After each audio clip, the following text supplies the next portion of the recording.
therapy is in the wrong part of the brain, the prefrontal cortex, where you think. That's not how you can help with trauma. Trauma is in the limbic system and the amygdala, as you pointed out. The eye movements through left-right brain. They connect the logical side to the emotional side. You cannot do that without these eye movements.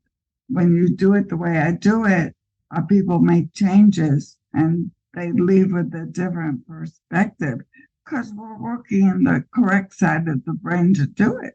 Are you curious about discovering ways of making your life better? Then welcome to my podcast. I'm Bob Nickman, and this is The Exploding Human.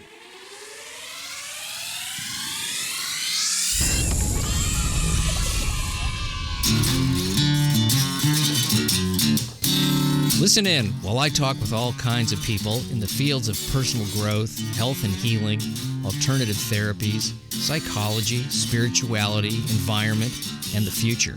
I'm looking for those answers that make life better for everyone. You'll meet cutting-edge practitioners, doctors, artists, filmmakers, business people, and those who have overcome challenges.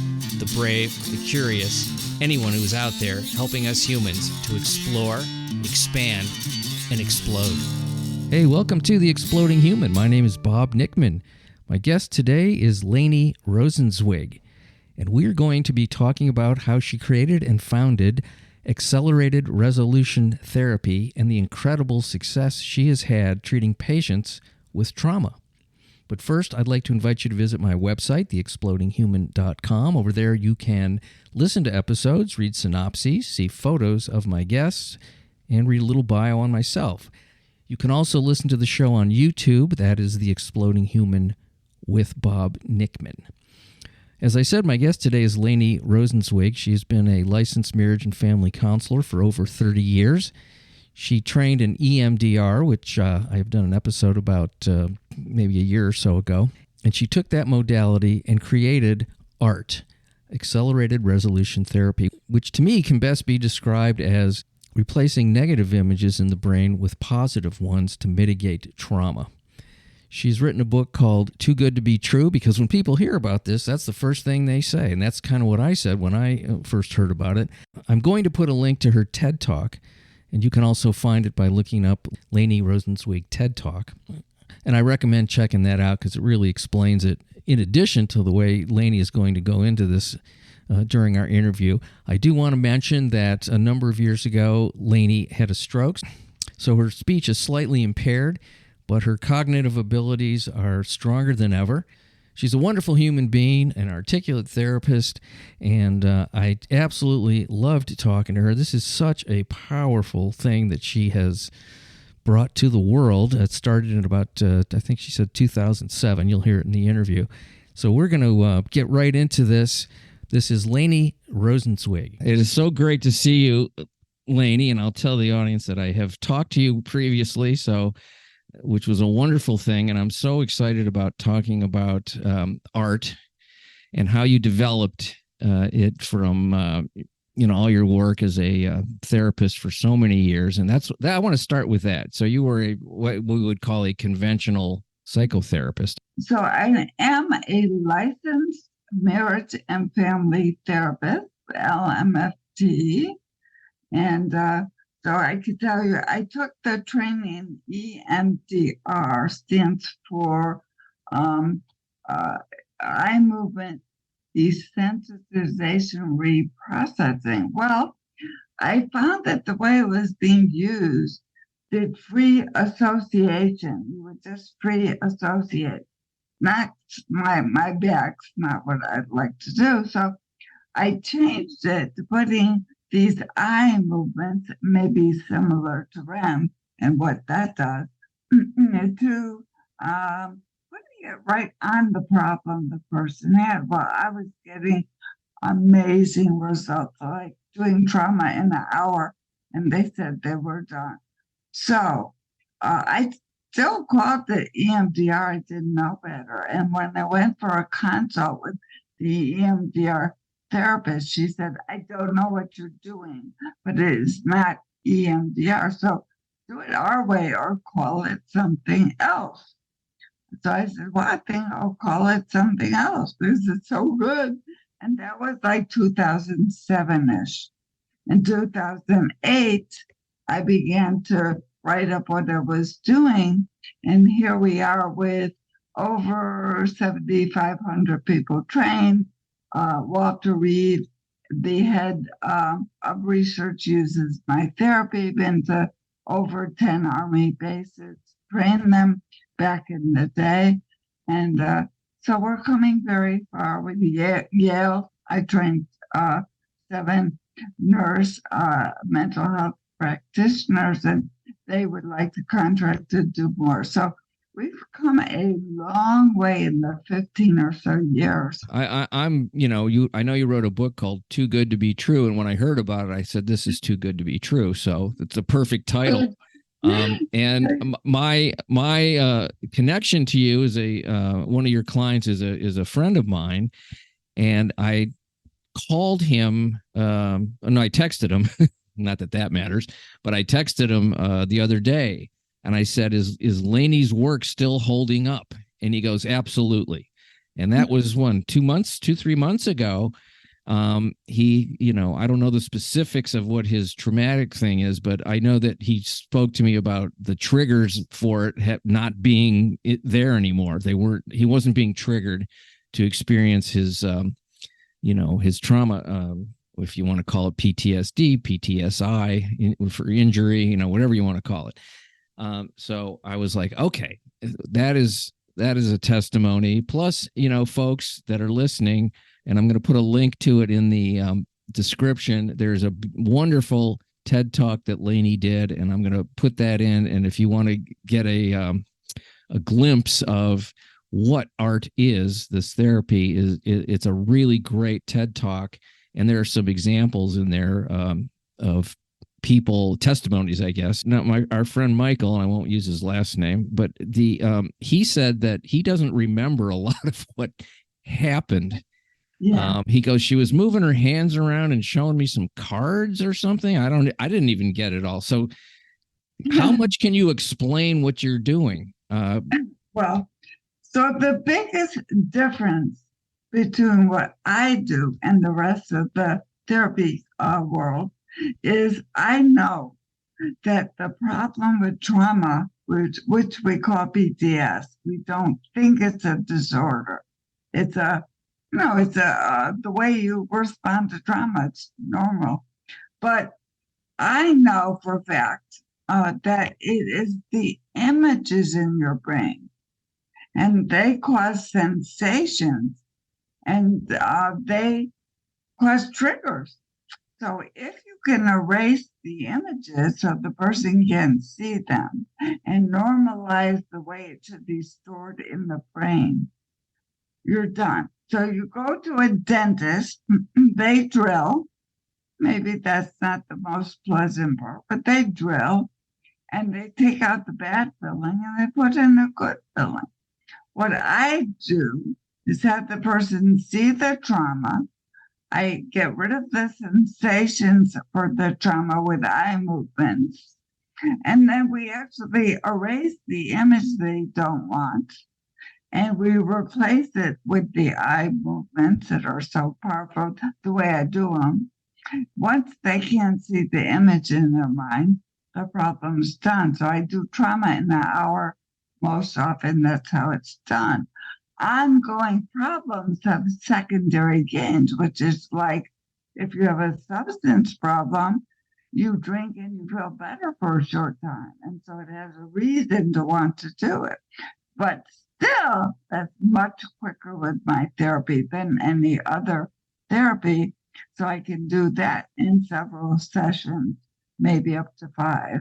So ongoing things, eating disorders, OCD, substance abuse, those kinds of things may take a bit longer or not. I did do OCD once when I was working for a psychiatrist. I remember he came back, he had none. He was doing none after the one session. So it's getting rid of the images. The facts have no emotion whatsoever.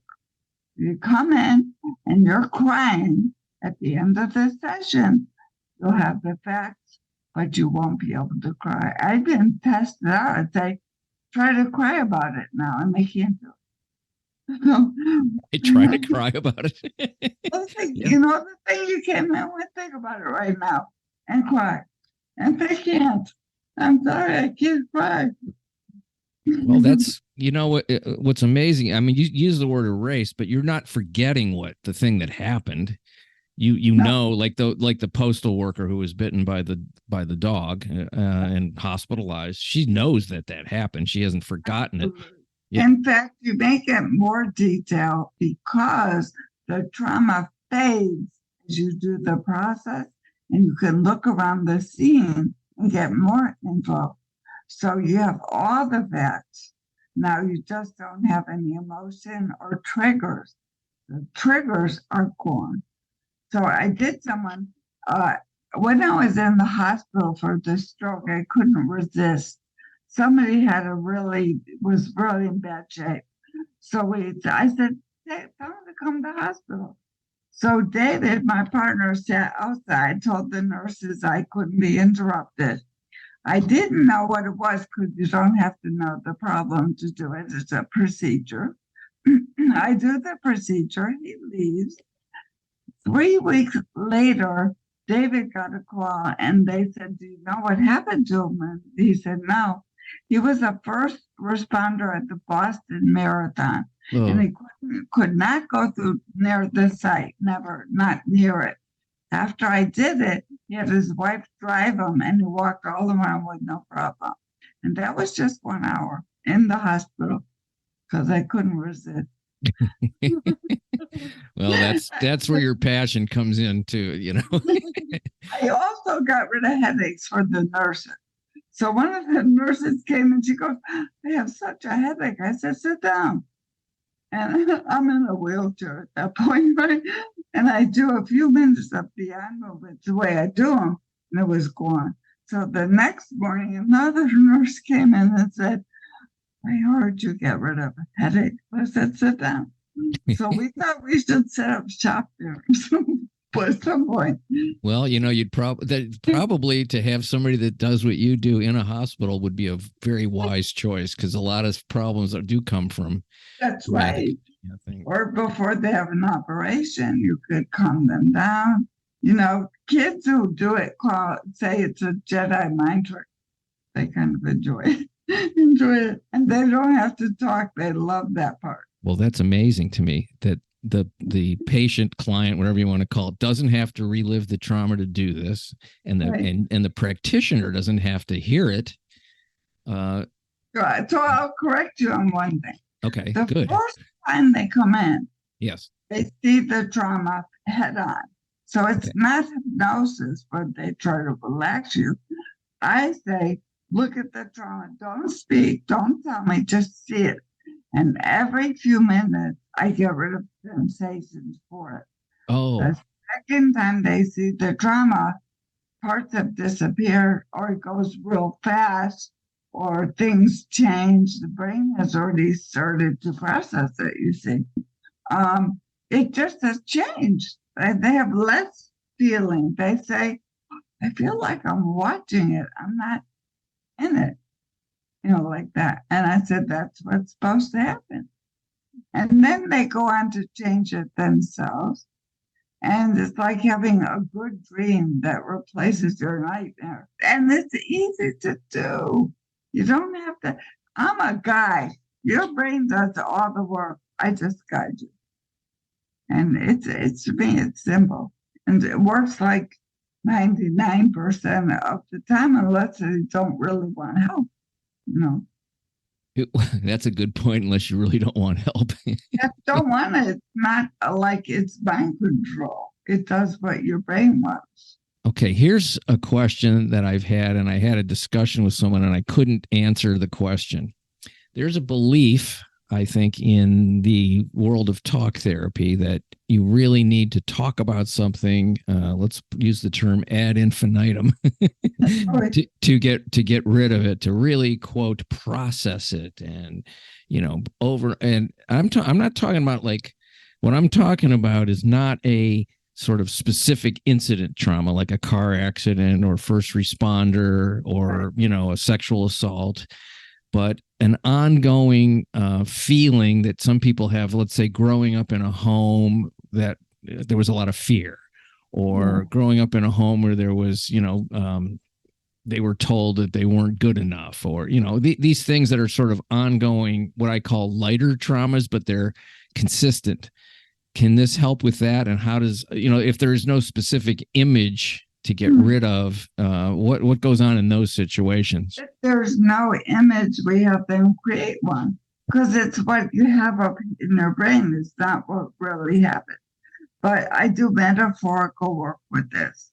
So they may create a metaphor, and I'll work with that. But talk therapy is in the wrong part of the brain, the prefrontal cortex, where you think. That's not how you can help with trauma. Trauma's in the limbic system and the amygdala, as you pointed out. The eye movements through left-right brain. They connect the logical side to the emotional side.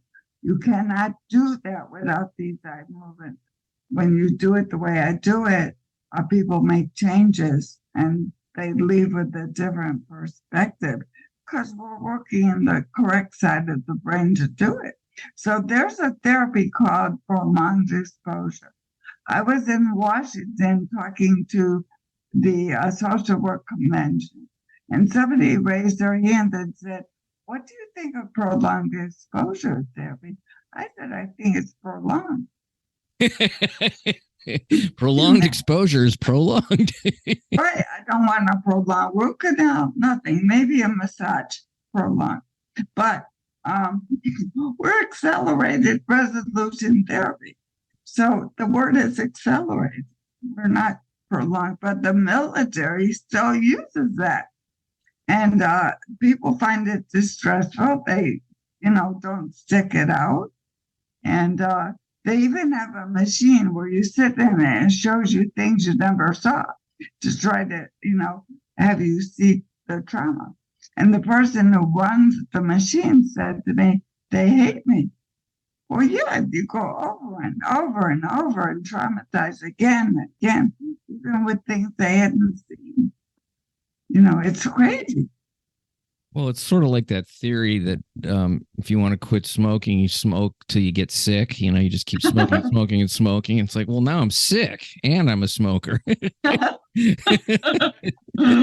so true. Yeah, it really doesn't make sense. But, I guess the desperation to find a way is, will make people do things to, it's like anything. I'll do prolonged exposure, which, I can see the theory behind it. It doesn't make sense. Certainly now, in retrospect, it does not. But you can do it in the hour the way I do it. Why would you want to prolong the misery? Who knows? People could be suicidal if you do that. Well, yeah, you could. It might push the wrong way. That's the problem with something like that. You might just go like, "Oh my God, it's even worse than I thought." And the key word there is thought. It's worse than I thought. And when you think about thought, it's the power of the mind to. I have a friend that used to say, if you want to be afraid, think scary thoughts, which is a very simple idea that if we, if it's really thought management, it's a technique to manage your thoughts so they don't rule you. You have control over your thoughts. So, for example, why diets don't work. And if you have someone who's anorexic or bulimic or just eating strangely, what some of the people try to do is force them to eat. Like if you're anorexic, go on a severe diet if you're overweight. But what they all have in common is one thing: thought. It's not what you're eating, it's what you're thinking and how you think about food. That's the problem.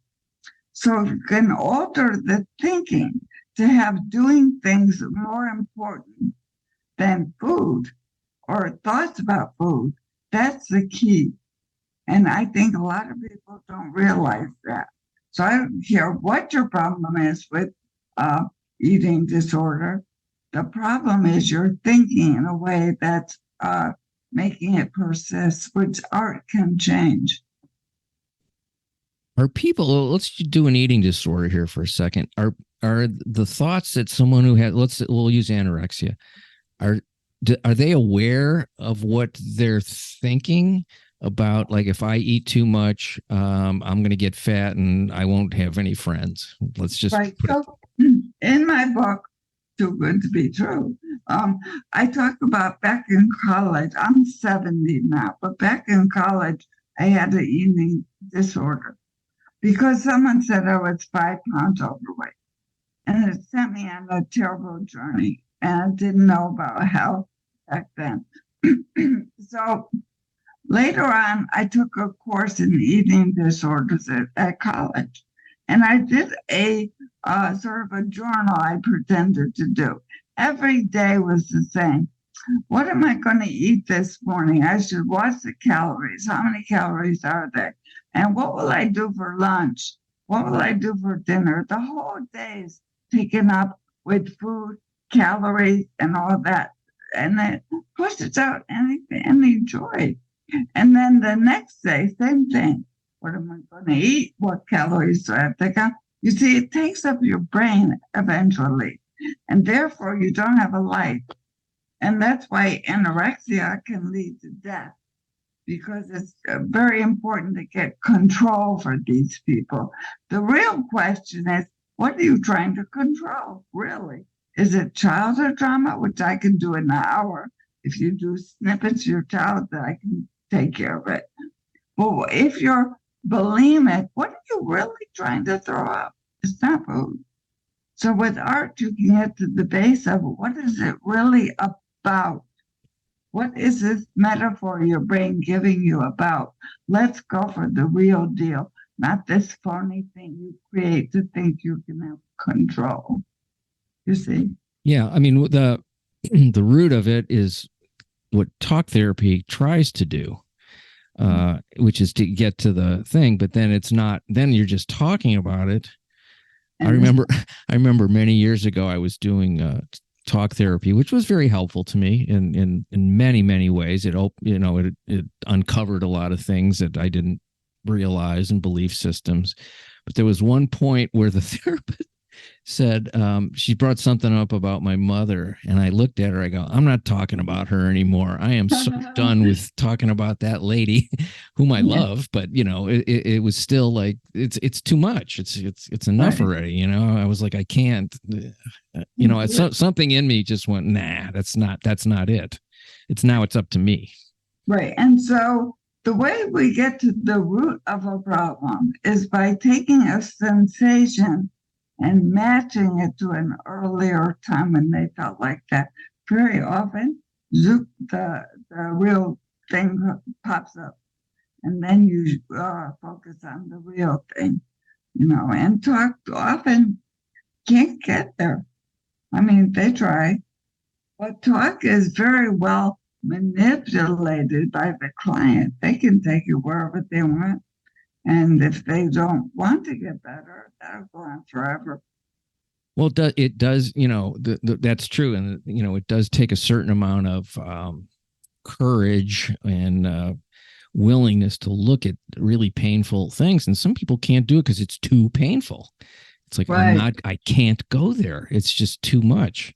And so you're saying and experiencing the fact that people don't have to do that. They can just reprogram with this technique. It's very calming.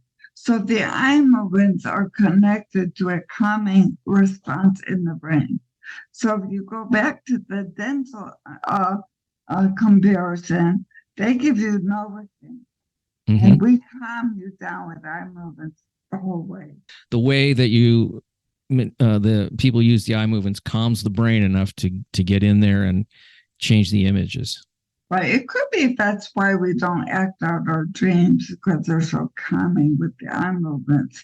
And they also make changes in the brain. So by the end, we did biofeedback. Everybody went on the theta waves. They were surprised at the end. And the brain scans were different at before and after. So it does make absolute changes in the brain. And people leave and their, endorphins have gone up and they feel so good. And the therapist doesn't have to, like you said, hear it. So they're very happy, And someone's asked me, what are you the most proud of with this therapy? I said, it works. If it didn't work so well, I wouldn't be so proud. Well, I'm on the side of what works. That's Right. the simple version of looking at anything. Does it work? I'd rather have a doctor who doesn't have that great a bedside manner, but thing works, than I would have a doctor with they're really wonderful and it doesn't work. Not that I'm bad. My clients tend to like me. And I joke around like I think humor is the opposite of trauma. So we tried to insert humor whenever possible. That's my thing. I think laughter is pretty healing myself. So, I always feel best when I'm laughing. That's pretty much the endorphin rush that I like. So this is fun. Yeah, some people do call art fun because you get to play with things in your mind and it can be fun. Now, I was curious about, you said you've trained 7,500 people over the years? That's the latest. My administrator would know, but I go by that. How do people, do you have like on your website all those people that you've trained, or people just have to, because I had somebody I wanted to look into this in Ohio, and she couldn't find anybody. Right, we're trying to get in every state, but we train in small groups. Like we don't do 100 at a time. We may do 8, 12, 15 at a time. So that number of 7,500 is a lot, really, because we do. But I have 40 trainers going around and more that want to do it to get it into every state. At least have somebody in every state. Oh, so you have 40 trainers that you're happy with how to teach this. Yeah, they're running around the country all over. Yeah. So how would somebody find a practitioner? Just type in accelerated, art training. Go to the website. As you know, I have a free intro. If you sign up, you can see video with me. And so some people put their name on the web. Some people don't. Okay. But you could type in any area with accelerated resolution therapy. I think a therapist may pop up in the closest area. People fly in to see me. I'm happy to see people. They come from California, all over, and spend a few days, and I do the therapy with them as well. I also train under my home a few people at a time, but I just enjoy it. I enjoy doing it. You should be a licensed mental health therapist or close to licensure to learn the thing. But we have something called safety, sensation awareness focused technique. If you just work with people and want to learn just how to calm them down, like in a hospital setting, wherever, we do offer that training, which is just how to calm, which is well. So I could do that, not being a mental health professional. Well, I mean, if you're working with people where you think were useful to calm, not just for fun, but you actually work with a group and you want to be able to show them how to calm people, then we can possibly do that depending where you are, how many are being trained, that sort of thing. I love that. I mean, but you can also come to me and I'll do it on you. I want to. I just want to hang out with you. You guys seem like great people over there. Now, where are you exactly? You're in New York? No, I'm in Connecticut. Oh, Connecticut. Okay. Right, West Hartford. Hartford. Okay. West Hartford, Connecticut. People fly into Bradley and Windsor Lock. Okay. And not too far. I'm writing this down just so I can put it in my show notes. What is your website again? Let's make sure people know how to find you and look for www.artworks now.com okay. or www.acceleratedresolutiontherapy.com. Either one.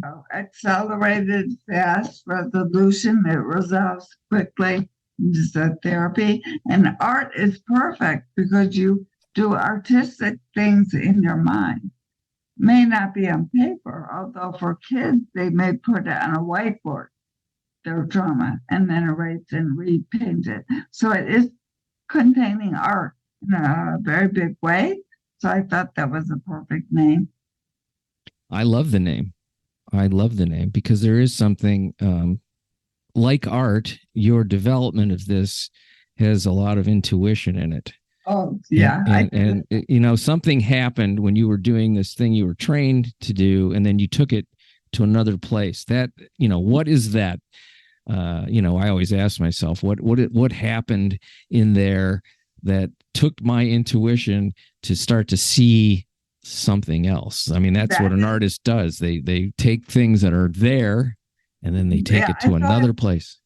I thought to myself, can the eye movements do more than free associate? Now, if people want a paper on the difference between art and EMDR, it's on the web, because I quoted Francine Shapiro and then I put my piece.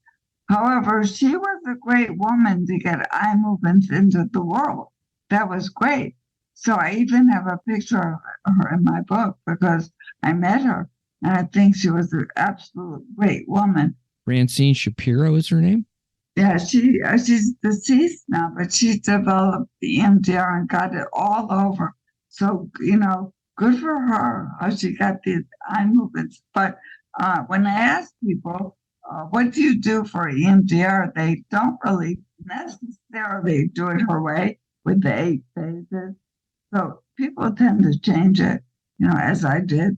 Well, even conventional physicians that are doing surgeries have their own little techniques. You can add interventions once you learn my script, but it's pretty much a script, is step-by-step procedure, but you can add to it. Boy, this is so important. It's like this, the fact that, well, I guess you've been doing this a really long time. So 07, so that's 15 years, 16 years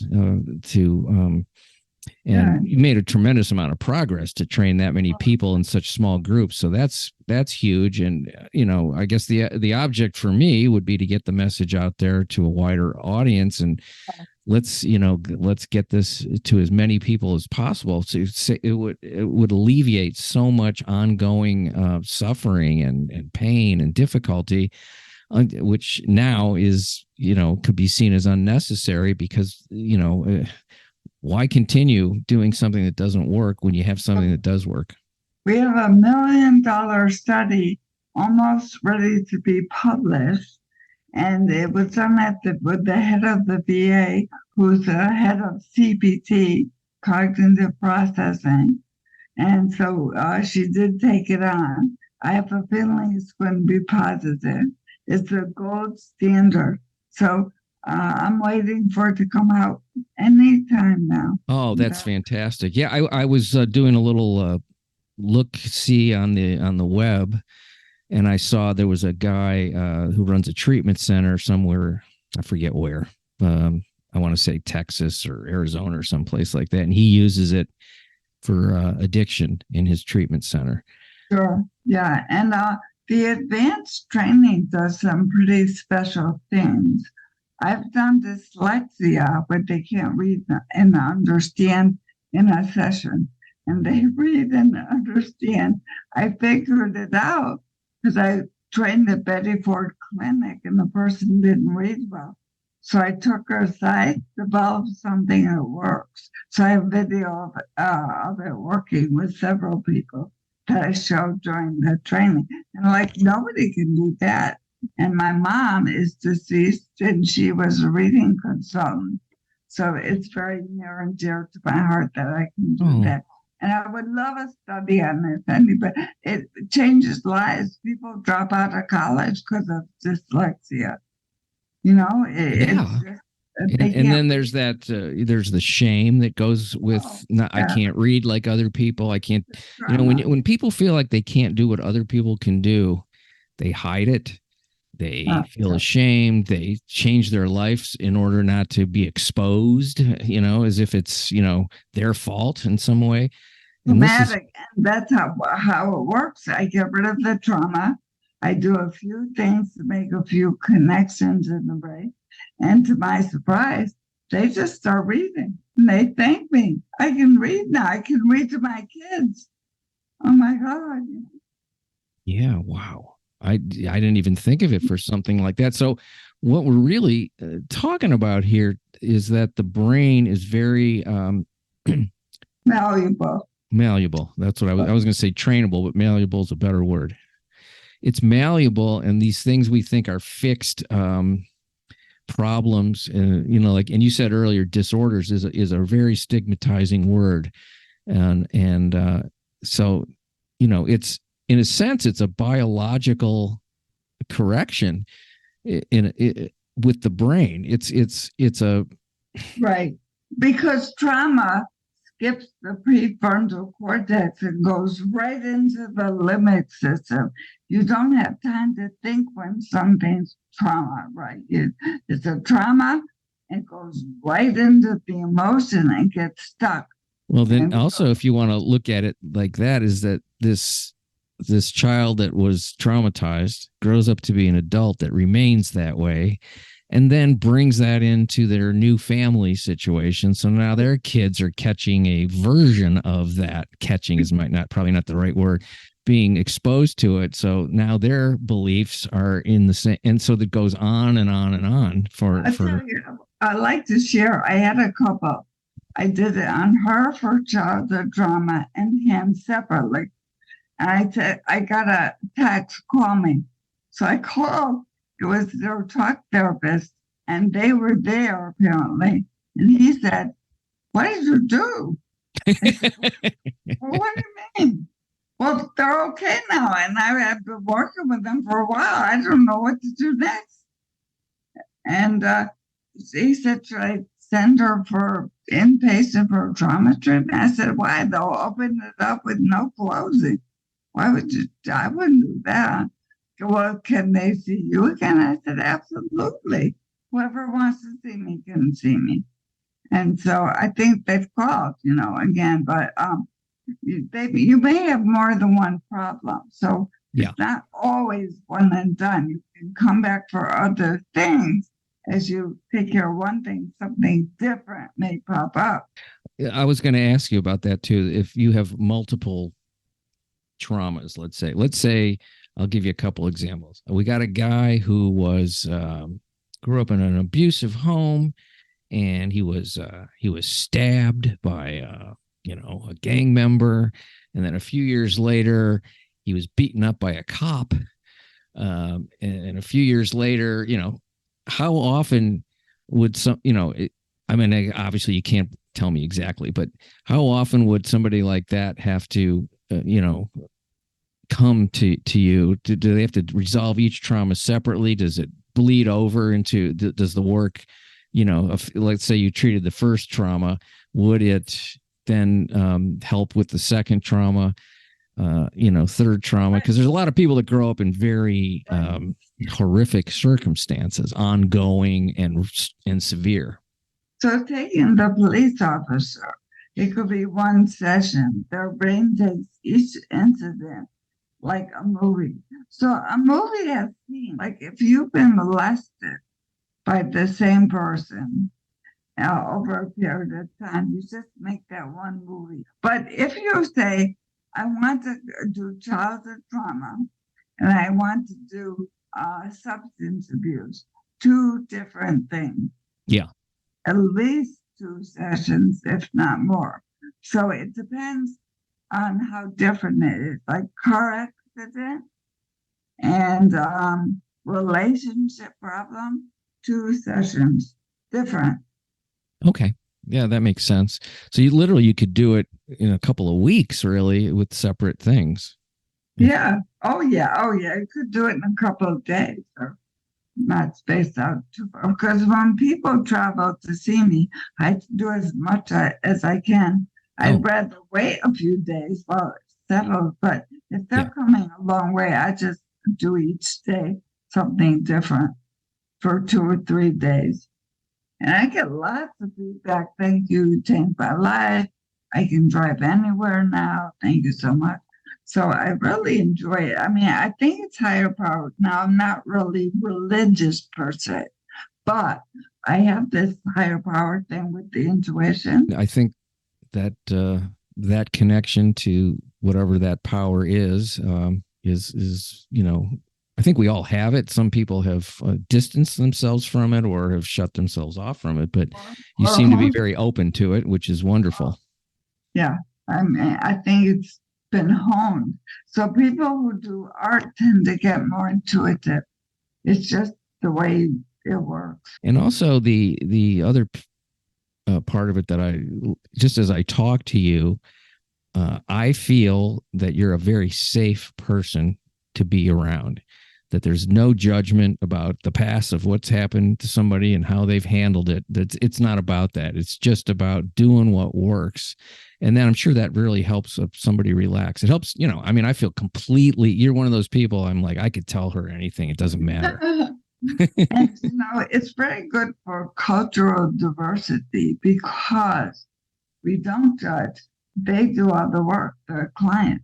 So if you come from a different culture, I do the procedure and you make all the decisions. So in that way, it's very good.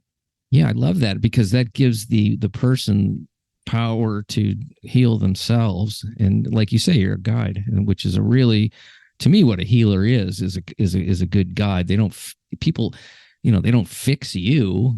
They help you to fix yourself, and particularly in something like this. And the brain is capable if you do that. Joining up the right left brain is so capable. People are surprised. They go, I didn't know I was so smart. But you get sort of smarter when you do it because you're utilizing more of your brain. Have you ever worked with anyone that's having memory loss or Alzheimer's or those kinds of things? Because it's interesting because you're reprogramming the brain, but we've got the brain is already a little bit not functioning. A little story. A man comes in with difficulty with memory. His wife is there. So I say, give him 5 things to remember right now. And I said, what? I use the eye movement. Here, put them in your brain. So I go, what were the 5 things? So he gives me like 2, not very good. So I begin to talk to the wife after, and I'm just chatting up. And all of a sudden, he yells out all 5 names right in the middle of my conversation. I thought that was really cool. Oh, they must have been in tears, I would imagine. I would be. She's, oh my God, what happened? What do you mean you know all 5? And he's like, yeah, it came right up. So I'd love to work with that more. I really would. Yeah, that's fascinating because there's so many people now struggling with that kind of thing, or we've become more aware of it. Oh, and you work with children too, I'm assuming. If they're very young, I have them draw their trauma on a board, a whiteboard, and then I do eye movements and have them erase and show me the new things. Now, here's something I just thought of. I don't know why I thought of it, but I thought of it. We have a person who has been having difficulty being earning a living and being successful in their career. And they say, oh, I'm trying really hard. And it just never seems to take hold. And I've been really struggling with this for a lot of years. I don't understand is that something? First of all, I would suspect it's from childhood, possibly. Who put those demands on you as a kid? Dad, mom? Who was kind of hard? Who had expectations of you? and do the and find So out. whatever that those things were, that there's a hardwired, no, a softwired belief system in there that can be changed. Fear of success. What will happen if I succeed? Can I live up to my dad or my mom? That sort of thing. Yeah, the idea of fear of success is really interesting to me because I had that, and I actually got into it. I kind of did this myself, and I had to admit to myself that I thought if I was successful, people wouldn't like me because they'd be jealous, and then I would not have friends, and I would be, I don't know who these people are. They're the amorphous them. They don't really exist, but and they're not really your friends anyway. So, I was able to sort of fix that on my own, but I could see it being much more difficult for other people if they didn't. I said to someone who had the same thing. As a child, he thought the kids were jealous of his outfit or something. I said, well, what if you were an inspiration and a good role model and they're now doing well? That's a different way to think of it.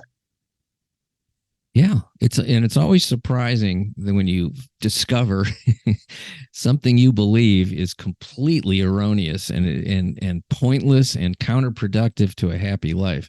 And I guess the real is under that even is, do I deserve to have joy and to have a happy, successful life? Because some people don't think they deserve it. And that's an interesting And piece. that comes from something. There's something in the past they learned or thought that said, I don't deserve, And so I have a script for that too. I do scripts for different things. I even have a script for people who are afraid to change. It's all metaphorical. It's done metaphorically. And I have lots of scripts that I created for lots of different things as you go further if you want to. The basic script you learn right away is just it's very good for trauma and other things as well. I'm a modest person, but this is the best therapy in the world. I am modest. Who I am. I know you are. I can tell. I'm going to back this up. I'm going to back up her statement that she's a modest person, but believes this is the best therapy in the world. And, it is too good to be true because it's too good to be true, but it's true. Yeah, it is. I just enjoy watching it grow myself. And then when I get very intuitive, I'm very interested in what comes out of my mouth. I never know. Yeah, me too. Yeah. Like whatever, But it is good to look into it if people have an issue because long-term therapy is so difficult to do and talk. And it's good for some things. Some people enjoy it. I send people back to their talk therapist when they resolve their trauma. So I don't have anything against it, except really for trauma. It's not as good as what we do. Yeah. Well, I think there's a lot of value in talking about things and uncovering, things but yeah, if it doesn't resolve trauma, then what's the point? And we do talk some with the therapy. I don't want people to think you're not allowed to talk. It's up to you how much you want to share. So you get to talk about changes and how it's working. Well, I can't even tell you how happy I am to talk to you for a second time. The first time blew me away. And this time even more so, because now we got into the nitty gritty of what art is. And folks, if you want to contact Laney, let's go to her webpage, which is artworks.com, artworks.com, or acceleratedresolutiontherapy.com. Right. Those are two places, and there's videos on there. There's testimonials. There's pictures of Laney at the beach. I don't know what's on there. Not sure myself. Well, thank you for your wonderful dedication to helping all those out there that need help with trauma and other issues that can be resolved very quickly. It's because it's accelerated. Accelerated. It is. Yes. We have been talking about a documentary. A couple of times we've brought that up. How great would that be? You documentary filmmakers who are listening to this, it would be an awesome story. With, it's dramatic and it's hopeful. It's all those wonderful things that make for great cinema. It is. And then it preserves things. But also, if you're interested, the book that Laney has written is called Too Good to Be True. And with my name, they'll find it on Barnes & Noble or Amazon.com or Archway. Okay. So you can read a book, you can make a documentary, you can go to a website, you can fly to see Laney, you can find a practitioner near you, you can take training to be, if you're, a licensed mental health person, you can take the training and spread the word. It's all great stuff. I wish I was a licensed healthcare professional, but I was a stand-up comic, and it doesn't really give me the credentials. No, but I love the comedy. I loved it. Me too. We should allow comedians to take this training, but I understand because issues come up and people need a little bit more training than just a guy talking. Well, Laney, you have a beautiful day. Thank you for your time and everything. Best to David, and have a beautiful day. Yeah. Thank you so much. Thank you. Take care. Much appreciation for you folks listening to The Exploding Human. Check out the website, theexplodinghuman.com. You can listen on YouTube at The Exploding Human with Bob Nickman. I want to thank Laney Rosenzweig for a fantastic talk. Hope you folks enjoyed it as much as I did. Have a fantastic day. Thank you.